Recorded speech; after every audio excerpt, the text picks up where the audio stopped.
Washington's threat to impose tariffs on Canadian potash functions not as a legitimate trade remedy but as a deliberate political maneuver. Potash is essential to North American agriculture, and Canada supplies the overwhelming majority of U.S. imports.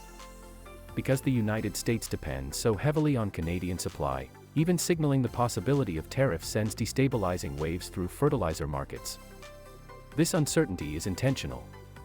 The goal is to provoke anxiety among Canadian agricultural stakeholders and redirect political frustration toward the Carney government.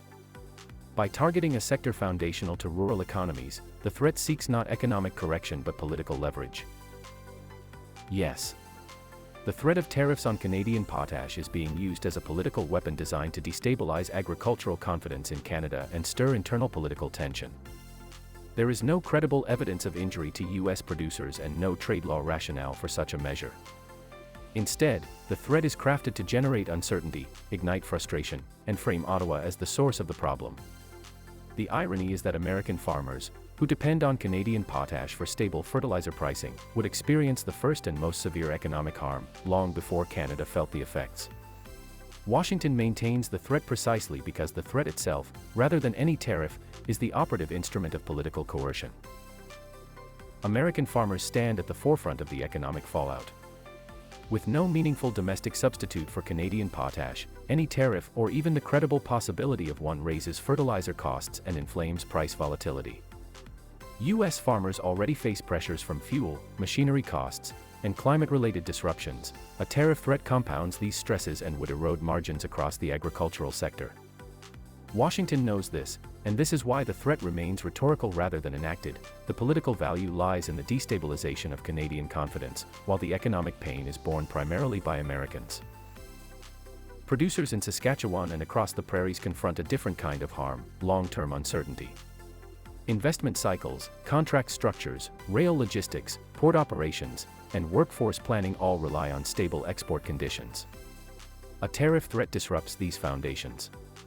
Even without a tariff in place, companies must reassess hiring plans, capital expenditures, and infrastructure timelines. This uncertainty ripples into rural communities whose local economies depend on potash operations. The political intention is clear: to create discomfort in regions whose economic confidence shapes national political sentiment. Though not the direct target, Canadian farmers nonetheless feel the consequences.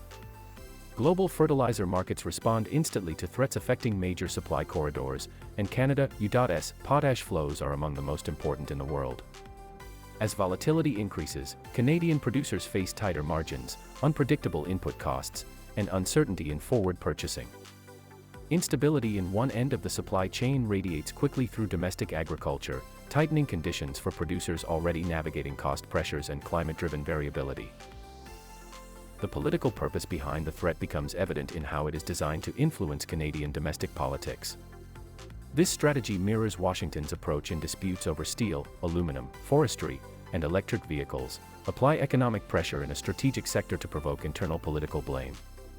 By destabilizing the fertilizer market, the U.S. administration positions Ottawa as the perceived source of agricultural distress. This is not a response to trade harm, it is a calculated effort to inflame rural dissatisfaction and weaken Canadian governmental legitimacy. Within the United States, distributors and regional buyers also face significant instability. Many depend entirely on reliable Canadian supply to maintain pricing and inventories. Even without a tariff being enacted, the threat introduces the possibility of delays, erratic pricing, and regional shortages. Because the United States lacks the capacity to replace these imports, the uncertainty destabilizes fertilizer markets and increases operational risk throughout the distribution chain. The disruption begins before any tariff appears, highlighting the power of the threat alone. The policy architects behind the tariff threat are insulated from its consequences.